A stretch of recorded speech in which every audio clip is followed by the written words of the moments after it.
வெளியூர் பயணமா? ரிசர்வேஷன் கிடைக்கலையா? படிக்கட்டு ஏறி இறங்க ரொம்ப சிரமமா இருக்கா? டிராப் டாக்ஸி புக் பண்ணுங்க. ஒரு வழி கட்டணம் மட்டுமே. டிராப் டாக்ஸி, எங்கும் எப்போதும். பொதுமக்களுக்கான ஒரு பிரச்சனையை ஒரு 25 ஒரு இளைஞன் ஒரு சாக்கடை நீர் தேங்கி மனித மலம் கழிவுகள் வீதி முழுவதும் நிரம்பி ஓடி கிடக்கிறது. அதை இங்கே இருக்கிற பல்வேறு தொலைக்காட்சிகள் படம் பிடித்து காட்டிருக்கிறீங்க. இதை சீர் செய்யுங்க அப்படின்னு ஒரு வேண்டுகோள் வைத்த இதில் என்ன உங்களுக்கு பிரச்சனை? இதற்காக வீடு புகுந்து கத்தியால குத்துவது, வீடு புகுந்து வெட்டுவது, அலுவலகம் புகுந்து தாக்குவது என்று சொன்னால் அப்புறம் எங்கே இருக்குது இங்கே சட்டம் ஒழுங்கு? இப்போ சட்டம் ஒழுங்கு தமிழ்நாட்டில் சீர்கெட்டு விட்டது என்று பாரதிய ஜனதா சொல்வதை உண்மையாக்குகிறதா நெல்லை மாநகர காவல்துறை? அதை விட பெரிய கொடுமை, அவங்க என்னுடைய அலுவலகத்துக்கு வந்து எங்கள் கட்சி நிர்வாகிகளை கத்தியால குத்தி அவர் ரத்தத்தில் லைவாக உலகம் பூரா தமிழர்கள் பார்த்துருக்காங்க. ஆனால் இந்த காவல்துறை லட்சணம் பாருங்கள், சட்ட ஒழுங்கு காக்கிற லட்சணம். அங்கே சம்மந்தம் இல்லாத பொதுமக்கள் அந்த சட்டை இழுத்து மூடி கையங்கலமாக காவல்துறைக்கு ஃபோன் பண்ணி பிடிச்சி கொடுத்துருக்காங்க. ஒரு ஆளை கூட திருப்பி தாக்குறது இல்லை, அப்படி ஒரு சம்பவம் இல்லை, அப்படி ஒரு வீடியோ ஆதாரம் புகைப்பட ஆதாரம் இல்லை. ஆனால் கவுண்டர் பெட்டிஷன் சொல்லி 6 பேர் மேலே என் கட்சியினுடைய முக்கிய நிர்வாகிகள் மீது 6 பேர் மேலே வழக்கு பதிவு செஞ்சுருக்காங்க. நெல்லை மாநகர காவல்துறை ஏதாவது விளையாட்டாக இந்த வேலையை இங்கு செய்து கொண்டிருக்கிறார்கள். அதாவது 3வது முறை நான் ஏடிஜிபி எல்லோண்டவர் மூலமாக ஐஜி இன்டெலிஜென்ஸ் மூலமாக சொல்லியிருக்கிறேன். கண்டிப்பாக நடவடிக்கை எடுக்கிறோம் என்று சொல்லிவிட்டு முதலமைச்சர் வந்திருக்கிறார். தயவுசெய்து எந்த பிரச்சனையும் நீங்கள் ஈடுபட வேண்டாம் என்று சொல்லிவிட்டு தற்போது பாதிக்கப்பட்டவன் மீதும் வழக்கு போடுவது, பாதிப்புக்கு உள்ளாக்கிய எதிரிகள் மீதும் வழக்கு சாதாரண பிரிவுகளில் போட்டு அவர்களை காவல் நிலையத்திலேயே பிணையில் விடுவது என்பது சட்டம் ஒழுங்கை காக்கிற லட்சணம் இல்லை. நான் சென்னையிலேயோ இது போன்ற பல மாவட்டங்களிலோ சட்டமன்றங்களிலோ இந்த பிரச்சனையை எழுப்பினால் இந்த அரசுக்கு எவ்வளவு அவப்பெயர் ஏற்படும், எவ்வளவு தலைகுனிவு ஏற்படும் என்பதை அரசு உணர வேண்டும், காவல்துறை உயரதிகாரிகள் உணர வேண்டும். நிச்சயம் இதில் நியாயமான ஒரு சட்ட நடவடிக்கை நாங்கள் எதிர்பார்க்கிறோம். இங்கே இருக்கிற உமர் அவர்களோ எங்கள் கட்சியினுடைய மாவட்ட மாநில நிர்வாகிகளோ இதற்கு எதிர்த்தாக்குதல் செய்வதற்கு தகுதி இல்லாதவர்கள் அல்ல. நான் தான் அவங்ககிட்ட சொல்லியிருக்கேன், எல்லாம் நாம் ஒரு தாய் பிள்ளைகள், அமைதியாக இருங்க, கண்டிப்பாக இதற்குரிய சட்ட நடவடிக்கையை நான் எடுக்கிறேன் அப்படின்ட்டு சொல்லி அவர்களை அமைதிப்படுத்தியிருக்கிறேன். அதனால் அதுக்கும் அந்த அமைதிக்கும் ஒரு நியாயம் இருக்குல்ல. முதல்ல பெண்களை விட்டு வீட்டில் வம்பு இருக்கிறது, வீட்டில் இருக்கிற பெண்களை அவமானமாக திட்டுறது, அப்புறம் வீட்டில் இருக்கிற கத்தி குத்துப்பட்ட தம்பி பேர் என்ன, மௌலானாவை கத்தியால் குத்தி அவருக்கு தொடையில் கத்தி குத்து, கையில் கத்தி குத்து. சரி, அப்பயும் சரி பொறுமையாக நாங்கள் இருந்தோம்.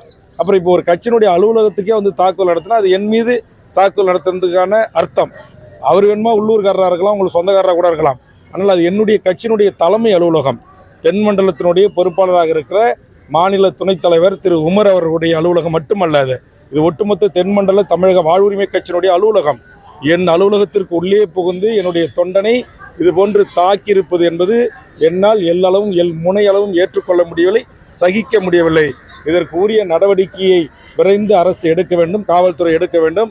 இல்லை என்றால் விளைவுகள் விபரீதமாக இருக்கும். நன்றி. இன்றோடு 5வது நாட்களாக அவர்கள் போராடி வருகிறார்கள். காவல்துறையை கொண்டு அவர்களை அடக்குமுறை செய்வது, கைது செய்து கொண்டு போய் நடுவீதியில் இறக்கி விடுவது போன்ற இந்த செயல்களை கண்டிப்பாக தமிழ்நாடு காவல்துறை செய்யக்கூடாது. கொரோனா காலத்தில் பல லட்சக்கணக்கான தமிழ்நாட்டு மக்களின் உயிரை காத்தவர்கள் செவிலியர்கள். அவர்களுடைய நியாயமான இந்த கோரிக்கைகளை அரசு கனிவோடு பரிசீலனை செய்து நிச்சயம் அவர்களை உடனடியாக பணிநிரந்தரம் செய்ய வேண்டும் என்று தமிழக வாழ்வுரிமை கட்சி கோருகிறது. அந்த அடிப்படையில் இன்றைக்கு திருநெல்வேலி மருத்துவக் கல்லூரி மருத்துவமனையில் போராடி வருகின்ற செவிலியர்களை சந்தித்து அவர்களுக்கு ஆறுதல் அளித்து அவருடைய கோரிக்கை வெற்றி பெற என்னுடைய வாழ்த்துக்களை தெரிவித்துக் கொண்டிருக்கிறேன். நன்றி. தேர்தலை பற்றி நான் கவலைப்படுவதே அல்ல. நான் இளமையிலிருந்து போராட்ட களத்தில் இருப்பவன். கண்டிப்பாக இந்த மண்ணுக்கும் மக்களுக்கும் மொழிக்கும் இனத்திற்கு போராடுவேன்.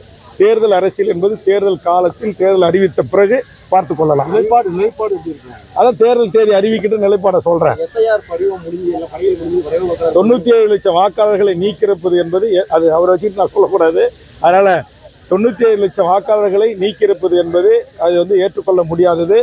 சுமார் 20 லட்சம் பேர் இறந்துட்டாங்கன்னா ஓகே, ஏற்றுக்கிறோம். மீதி 67 லட்சத்துக்கு மேற்பட்டவர்கள் அவர்களுக்கான முகவரி இல்லைன்றாங்க. அப்போ முகவரி இல்லாதவர்கள் தான் இந்தியாவில் 60 லட்சம் பேர் தமிழ்நாட்டில் வாழ்கிறார்களா?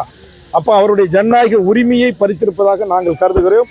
அதெல்லாம் நரேந்திர மோடி அவர்கள் பீகாரை போன்று இங்கு எந்த தில்லுமுள்ளும் இல்லாமல் இங்கு இந்திய நாட்டின் குடிமக்கள் அனைவருக்கும் தேர்தல் வாக்குரிமை வழங்கப்பட வேண்டும் என்பதுதான் எமது கோரிக்கை.